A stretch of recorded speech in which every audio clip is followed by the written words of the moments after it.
Mac Football Forever. I'm Alex Alvarado. That is Kaleb Carter. This is the off season. Kaleb, how have you been, man? We have, we turned the page on the new year. How are you feeling heading into 2021? I will say my first work week with the new year went better than I expected. So a little bit of a better mood about that. And there's actually a lot more movement on the Mac football front than I kind of expected. Even though I know for a few weeks I've said, yeah, wait for the transfers to happen, wait for this to happen. But now that it's actually happening and there are moves that are going to make a difference next year, I'm already excited about it. Absolutely, yeah. And we're not going to get into everything. There's so much that we want to get into, but it will all be talked about as the year goes on. And we have like a lot more going on. Like we're gonna have state of the MAC programs, team reviews, however you want to dub them, or however we want to dub them when we publish them. We got those coming up. Be on the lookout for those. But we do have a couple transfers in here that we want to talk about. And we also have an interview that you did with the MVP, Jimmy Daw. Yes, sir. Number one, I guess what was like your overall takeaway? What did you want to talk to Daw about, and what did you come away with? Daw, guy that is not like one of the more talked about players on that defense, even though he's been a consistent contributor for the last few years, really. He was big for them down the stretch, obviously big for them in the MAC championship game. Just kind of wanted to figure out what their defensive approach was against Buffalo. Asked a little bit about that. Talked a little bit about what made this team different from last year's team, why they were able to pull out some close wins in games that last year or in years past would have gone the other way. And so I got to talk to Jimmy about that and just what it was like going through this kind of unconventional season and what was rewarding about it, what they're looking forward to about next year. Yeah, and let's just start with that. And I think the Daw interview is a good entry point into this. Last week, we've been kind of writing down like one by one who's staying, who's going. We know the three players there from Ball State that are going pro, which are Antoine Davis, Kaleb Huntley, and Antonio Phillips.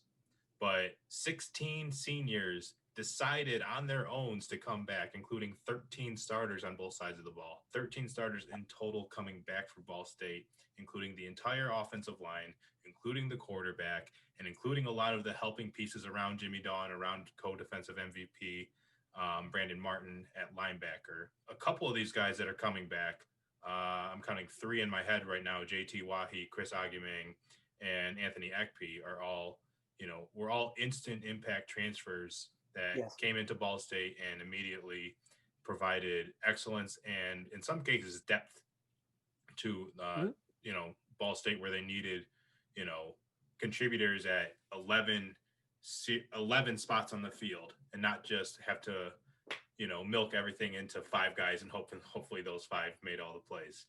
Ball State has a huge program that loves playing with each other, so much so that they all want to come back.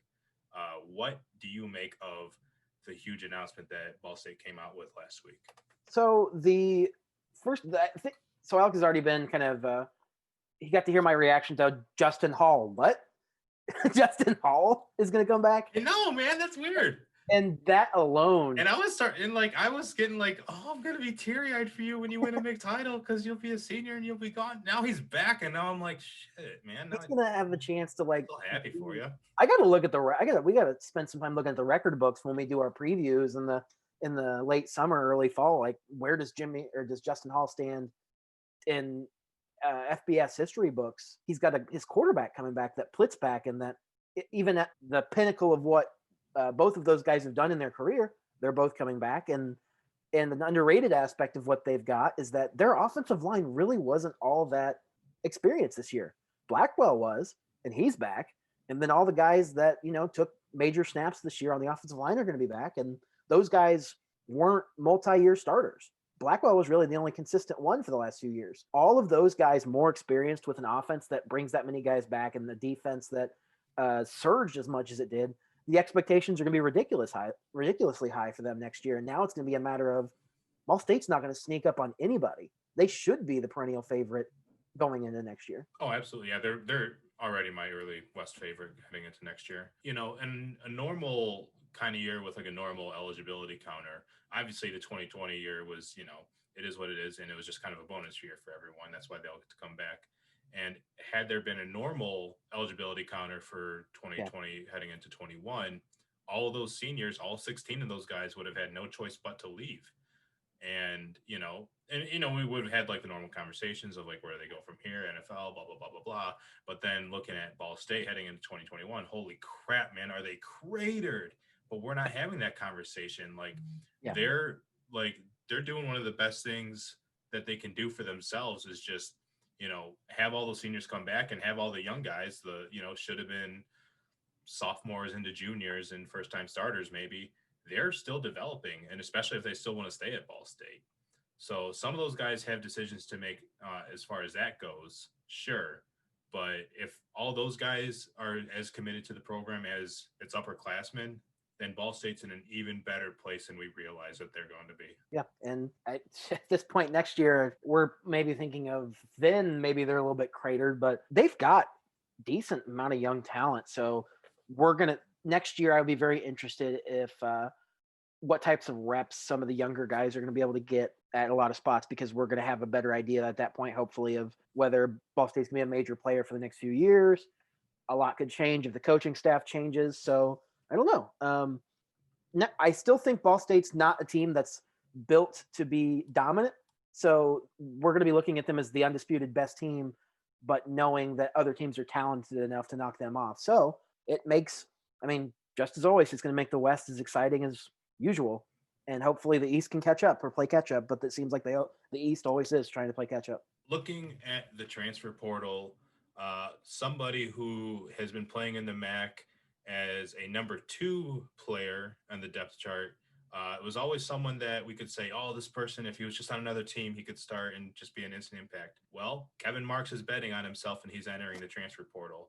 I guess he's doing that to move up in the power and the college football ranks, and he should, because he's absolutely shown that he's athletic enough and strong enough and fast enough and all that enough to do it. But I wonder who's going to take him up. But until then, he is in the portal. Yeah. Kaleb, where is your head at with Marks? I don't think he should be a feature back. I don't see an issue with him going to a power conference school and trying to raise his profile, maybe play for a coach who's coached running backs at the pro level, something along those lines. Maybe that's what he's looking for. I can't speak to that. But Marks is a change of pace game breaker type, and he can absolutely be that guy splitting carries. I don't want to see him go somewhere where he thinks he's going to get 28, 29, 30 carries a game. We saw him do it in the bowl game, but it didn't really benefit him. He was the MVP. He played a great game, but that does not need to be who he needs to be. He needs to have the burst. That's where his value is. And being able to carry the ball anywhere from, 15 to 22, 23 times a game is where he should be anyway. I could see him being in like a middle of the pack power conference school or power 5 conference school, or maybe he takes a chance somewhere that's trying to build things up. I don't know where that's going to be. I feel like there's got to be, maybe it's an AAC school, maybe it's a power 5 school where he can be a good complimentary back and play at a higher profile program. But it did take me by surprise, because I was just probably like you thinking, all right, time to see Marks. It's time to shine as the guy. But maybe that's not what he wants. I don't know. Yeah, and again, he spent 3 years at the university, so I'm sure that he already has his degree. One thing that I like to think about, we talked about how Buffalo's running backs, they run it a ton because but also those Buffalo running backs are not receiving the ball a ton, and that's something that the NFL and other leagues, they kind of expect receivers to be athletes that also catch the ball. He only caught 29 passes for 104 yards over his career at Buffalo. Only 4 receptions last year for 3 yards. I kind of wonder if that is a factor when guys like him enter the transfer portal and kind of expecting something else along the way. He could have stayed at Buffalo and could have stayed in a system that's so good at run blocking 2/3 of the time on his play calls. And he looks in front of him and is like, no matter what Kevin Marks thinks of himself, he could realistically just look at what Jaret Patterson did and have the same reaction that rest of us has, and is that it may not ever get any better than that sort of season. And it's not like a sure, it's not a foregone conclusion that Patterson's like a surefire NFL rock star when it's all said and done. And Buffalo's a fine place to be, but we've seen a lot of these players kind of transfer out of the system after a few years, and it's like, okay, kind of, what else is out there? Sucks to see him go though. But for Buffalo, Ron Cook era starts now, and I think the Dylan McDuffie. There we go. He's a New York kid. I interviewed him once. Seems really good. He's one that I've been really, really excited for.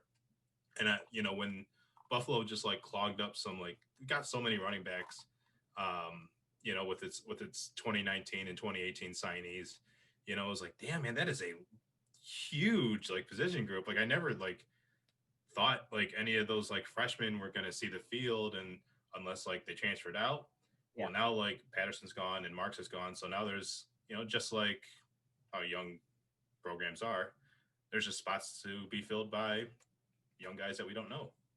Here with Jimmy Dog, Ball State Cardinals. Jimmy, obviously a really huge season for you guys to make the strides that you did, win a MAC championship, and really turn a program around that just a couple short years ago was a winless program in MAC play. In Coach New's time here, in your time in Muncie, what's been the biggest difference in leading this turnaround overall? I think it starts with the the leadership of the the guys that have been in this program for the last 4 years. The guys that I came in with have really taken up a big leadership role, and have really it's not only just a coaches leading the group. It's got to happen with the players as well, and we've done a great job of leading younger guys and showing them the ropes of how things are going to work from a young age. And I think that's really transpired in us to be where we are today. And a lot of really experienced guys who've seen what a losing and a winning football program looks like. Where do you think you guys have kind of grown the most as some of the upperclassmen on this team? Honestly, it's like what I just said. I think it's leadership, really. A lot of guys, came in with none of that at all. Mm-hmm. And some of the guys on the team that we had when we were younger were not in that type of leadership role. And the coaches really put a big emphasis on, this has got to be a team that has to be led from the players. And I think all of us have really taken that role perfectly, and we've really turned around what we came into.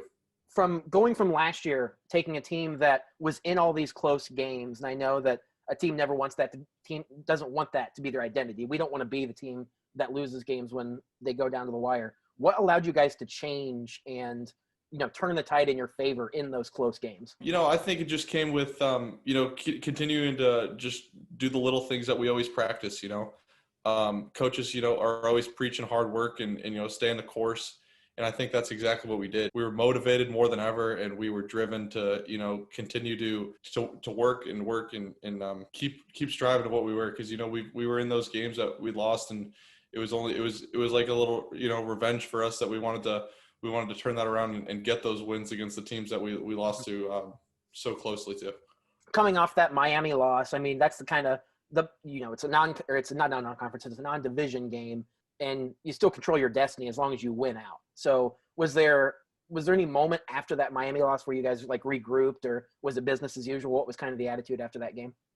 Yeah. So, that game was, it was tough. It was our first game, and, we always wanted to start off hot. And, it came down to the wire, and obviously we couldn't pull it off, but we knew that, all the games that we had to win were right in front of us. And that Miami game, it didn't mean nothing, but, they weren't on our side. So it didn't really count towards getting us to the MAC championship, but we knew that we had to win the next 5 to, on our side to get there.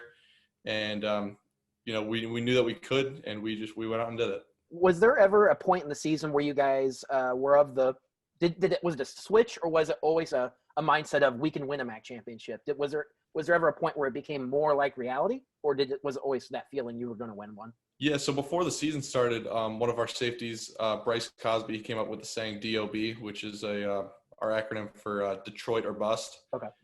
And, we had that saying throughout the year, and we knew that this was the team to do it. We knew we had the pieces. We had the right pieces in places, the coaches, the players, and everyone.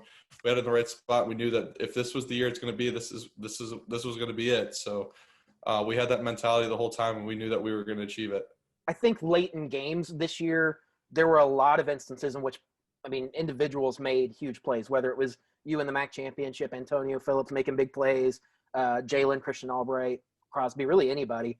What's kind of the identity about that defense that enabled it to make big plays and big moments? I think it first starts with our defense coordinator, Coach Stock. He put everyone in the right places, and after the season we had last year, he came in and he kind of turned things around, and his philosophy and his love for the game really, I think, got us to where we are. I mean, everyone everyone loves him, and everyone believes in him, and he put everyone in the right spots, and I think he was a big contributing factor to that.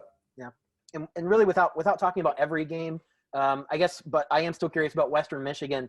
As wild as that one was, and then the finish obviously was kind of popped up on all over social media for everybody about the chaos at the end. But what was that game like, holding them off and securing your spot for Detroit? Oh my God, that game was. That game was crazy. It all started, in that third quarter when we got when we turned the momentum around, and we were down 14, I think it was, and defense got a few stops, offense got a score, defense got a stop, offense got a score, and we just kept on going, kept pushing. We knew that we could win that game, and then obviously that last play at the end, that was mayhem, and luckily for us, that kid threw it forward, or else that would have been a really devastating way to end. Yeah. Going from what you've done, you've played since freshman or redshirt freshman season. I've seen that you've made contributions in some way. How have you seen your growth on the team change and your role on the team change over the last few years? For me, I've just stayed the course and believed in the process. I knew my time was coming, and I knew that it was my time to, show everyone on the team and the coaches what I could do. And, it felt really good, for all the hard work that I've put in from the program from when I started to now, and all that hard work being paying off. It felt really good to have a good season how I did. Gotcha. And then taking, I guess, the mindset toward Detroit. I know it's another weird environment, not playing in front of fans, but at that point you guys have to be mostly used to it. What with early in the game you get the blocked field goal. Was there anything you saw in scout during the week, or anything that led you to believe that you'd be able to get in on that, or was it just you executing what you normally would? Honestly, it was right when they lined up. I saw that their wing was kind of he was kind of wider than I've usually seen when we've done that against other teams. And I told our corner who was on our side, AJ, I said, hey, run up field, as quick as you can. I think this kid's gonna kick step to you really hard. I think I can get right through. And he ran up field, he kicked out, and I luckily squeezed through that and got a hand on it. So it was perfect. Gotcha. And then obviously the other big play that a lot of folks are going to remember is the strip sack, and knowing Buffalo, what they do up front. They've done such a great job really the last few years at protecting their quarterbacks. What was the difference in you guys getting home a few times, then obviously the big strip sack that led to the touchdown? I think it was everyone just continuing to work on what they have throughout their whole time at Ball State. We've been luckily enough to have great coaches that have coached us and shown us great pass rush moves, and I've had a great experience with that. And I was just going back to the basics of working a pass rush, getting around, and I was in the spot at the right time to make a play. And so in that moment, were you thinking I'm getting the ball out, or was it just just get there? I don't know. It was, for me, I thought I was looking right for the ball, honestly, because I saw him kind of put it up to throw it, and I knew I didn't have much time because throughout that whole game they've been getting the ball out quick to like hitches and curls, and so I figured it would be coming out quick. But once I got around the corner, I saw that he was still in the pocket. I figured it would come out any second now, so I got a hand on it. Luckily, hit it right out, and Christian was right in the right spot at the right time. Yeah. And then defensively, we've talked about kind of how things got better, how they improved through the year, and what the attitude of the team was. What do you think was the biggest difference after the game was about, what was it, 21-21 in the second quarter? What was the biggest difference from that point for you guys to get stops? I think for us, it was just going back to our basics. We've been in those situations before. Everyone on our team, has been in those situations throughout their time here of those close games.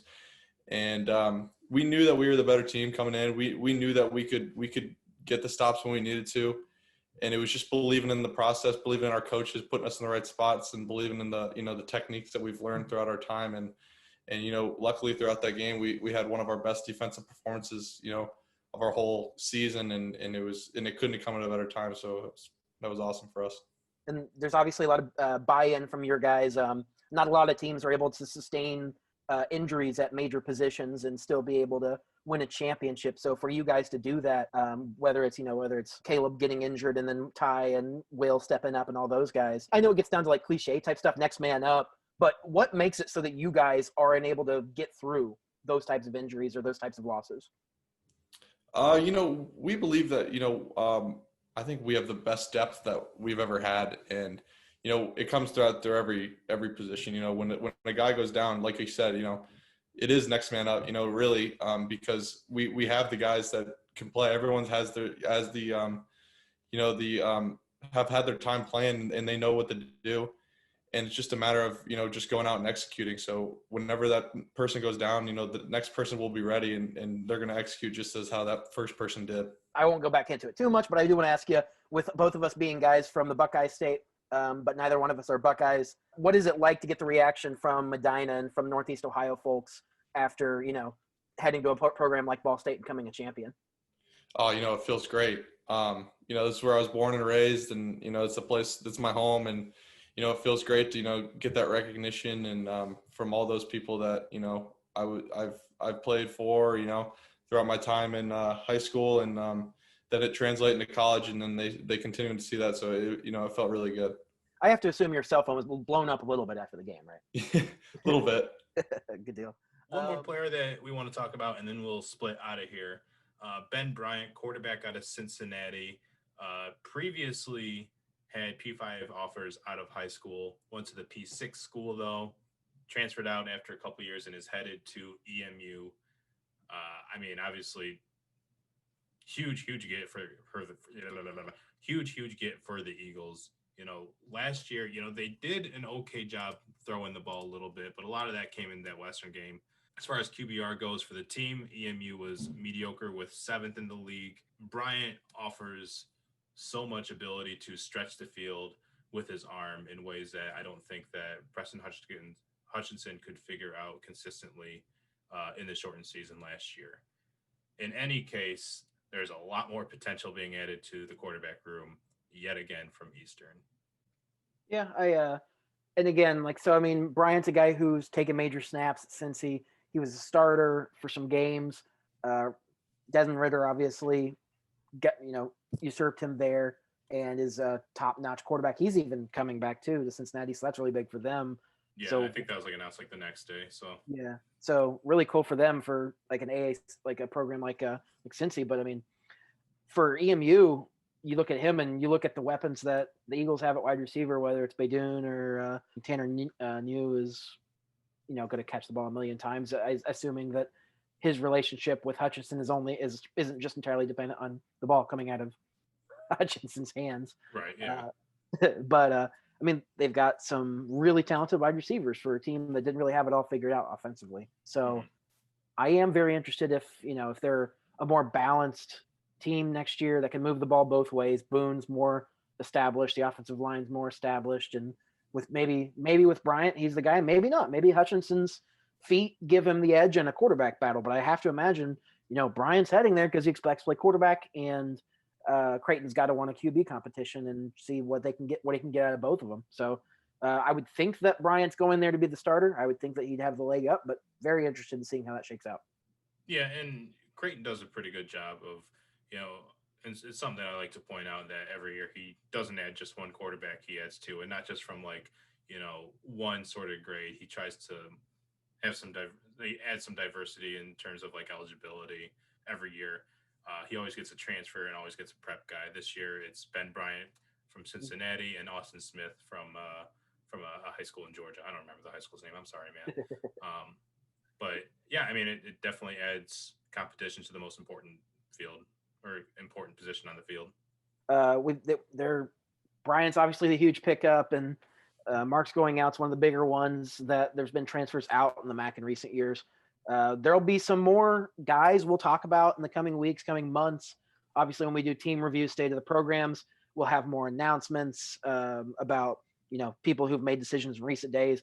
That would just kind of take us down a wormhole. We know how I am about that. I would just talk about them for about 10 minutes, especially when I can just point at guys and go, hey, he's from Ohio. I know about him. I went this high school's here and here and here. And Alex will be like, Kaleb, we're trying to cut.